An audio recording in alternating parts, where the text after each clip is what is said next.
Hi guys, welcome back to Tej Art.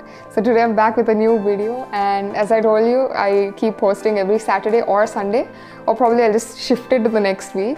So I'm back with a new video, and so I was just going through my first sem works because I did not document them. They were all in the form of sheets, so I thought I'll have to document them before the sheets go bad.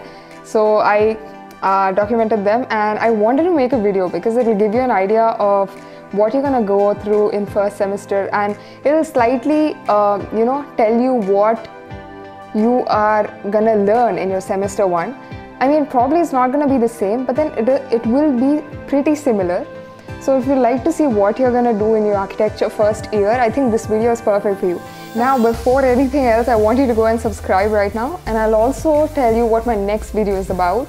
So the next video is a very interesting interview, which is probably going to be one of the most inspiring stories for you if you are already, stepping into architecture. And I really want you to look at that interview, and I'm still in editing phase, and that's why probably it's going to be a little late for me to upload it. So I'm going to do this video first, and I'm just going to tell you so I just told you what the next video is. So moving onto my portfolio, I have it right in front of me, and so I'll put it over here on the screen, and so we're gonna look into my first semester portfolio, and then I'll go to the second semester. So over here, what you see is the cover page of my design I don't know why I'm smiling so much, because okay, so this is the cover page. So every portfolio is supposed to be submitted by putting them together and pinning them. So it's also gonna have the first cover page. So this is that, and this is okay, so this is an assignment which is a combination of color theory, your subject, and also a logo. So you're supposed to create a logo for a watch company, and I created a snail. I mean, if you understand the theory behind it, you can assume whatever theory you want. I don't have time to explain that. And so it's color theory as well. So it's a mix of logo design and color theory. And this is color wheel. They give you a lot of importance to color wheel in in semester 1, because they want you to understand colors so badly, and probably they'll give you a lot of redos as well. And over here, this is tessellation patterns. This is the camera, right? So over here, this is tessellation patterns. Should I move here just a sec?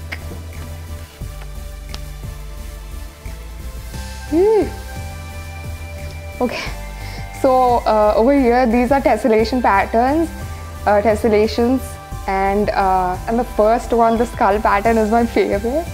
And basically, it's a repetition of the same element. So in the first one, it's a skull, which is repeating all over, and the second one is a Christmas tree upside down and straight. So you get the point, right? So over here, what I'm showing is basic design. It's one of the subjects of your semester 1. There's a lot more, but I'm covering design because that's the most important subject, and that's what we're going to concentrate on almost 24/7. And this is a normal gate design. So this is when we started learning what plans are and what elevations are and how to draw them. So they look very crude, obviously, because this is probably our first assignment on elevations and plans. So this is my gate, the entrance of the house, and you're supposed to do your own gate. And this is a portico. Basically, you go out on a case study and you take pictures of the actual site, and you understand it, you understand the proportions, the anthropometry and stuff, and then you draft it. But then it doesn't always happen, because you get pictures from somewhere, or probably you just imagine them and then do it. Well, it's different, and different people. Yes, this is a portico and elevation and plan and side elevations and stuff. And this one is a case study of a gateway of an apartment. So this is this is a huger gateway. So it's about, God, I can't see anything. It's a long gateway. So again, you have elevations and sections and the top view, the plan. And over here, so this is principles of design. So in these sheets, we are representing principles of design, and as you can see on the bottom in the title panel, there is symmetrical and asymmetrical balance. So that is what I have like represented in the given sheet. So basically symmetry is seen on the left side, which is the dragonfly and the 1 point perspective. And the next one is asymmetrical balance, which is the flower and that geometrical pattern. So what it means is, it is obviously asymmetrical, but then the composition is balanced. I mean, if it doesn't look balanced, it's not my mistake.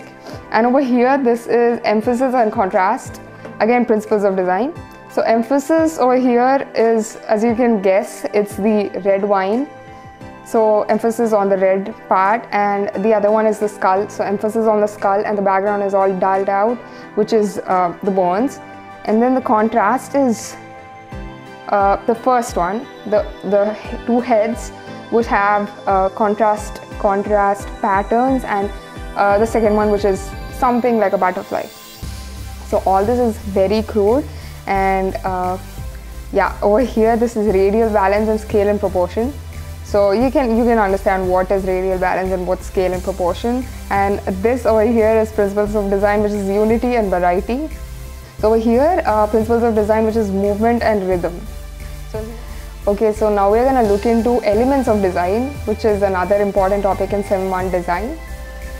So these are 5 elements of design, which is form, dot, line, texture, and all of that. So we had to take one object, anything, it could be anything. So I chose my dog, which is whose name is Milo, and I traced him out.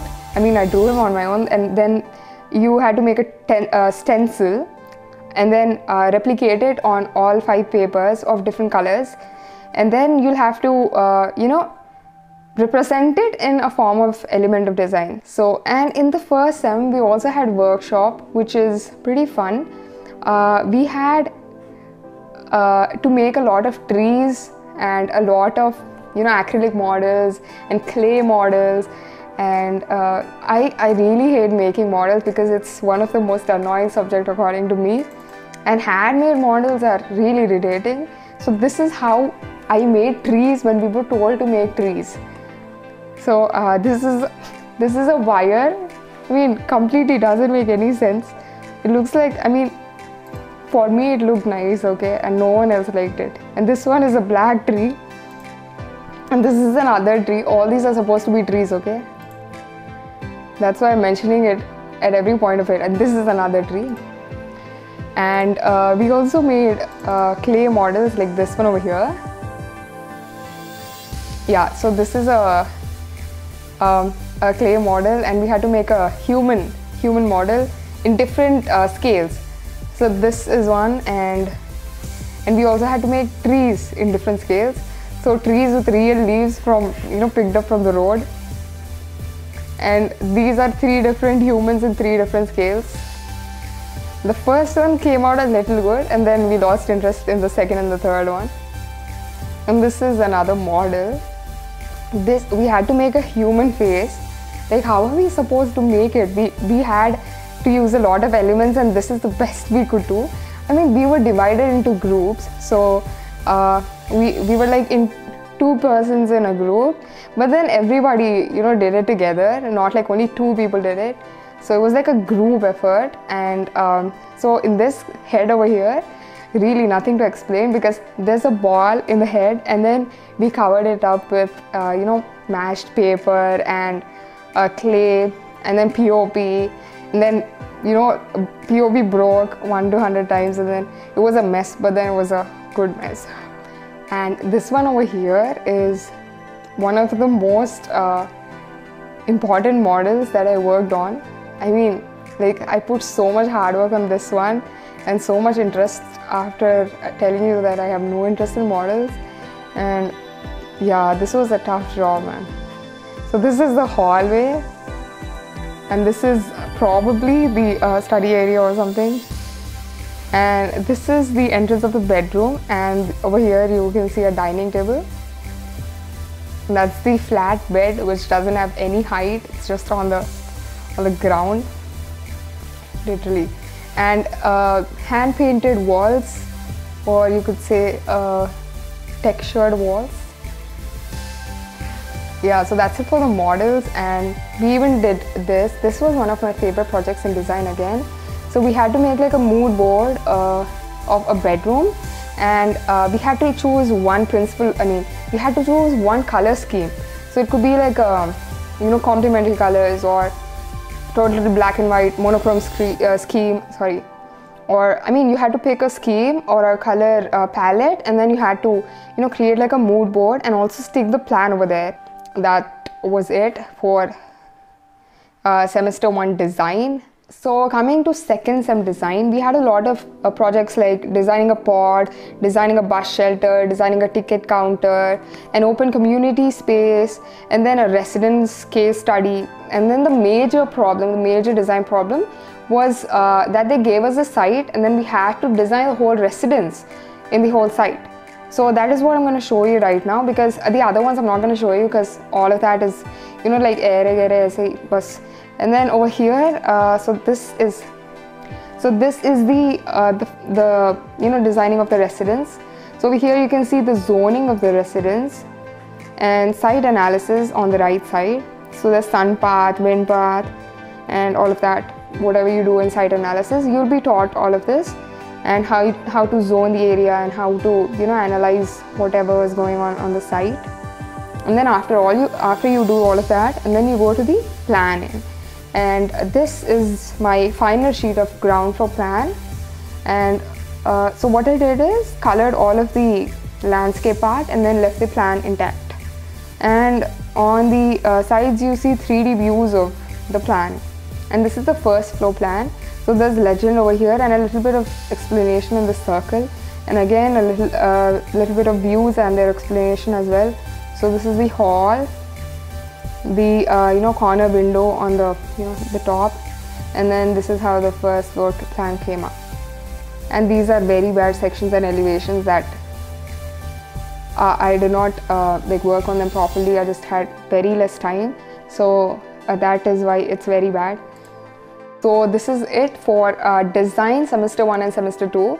And there's other subjects like BC, building construction, and HOA, and ADG, architecture, drawing and graphics. And I'm going to tell you a video, I'm going to show you a video of semester 1 work in ADG, and all the number of sheets we made on lines and freehand lines. And just because we had to learn the understanding of pressure to put on your pencil and the flow of your lines. So I'm just going to play a video over here. So as you can see, there's tons of sheets filled with literally lines of different angles and different pressures.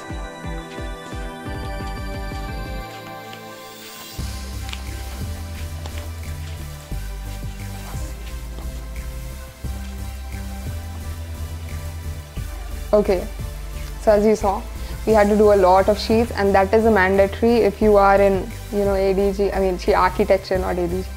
Yeah, so in semester 2 of ADG, you'll be having a lot of projection.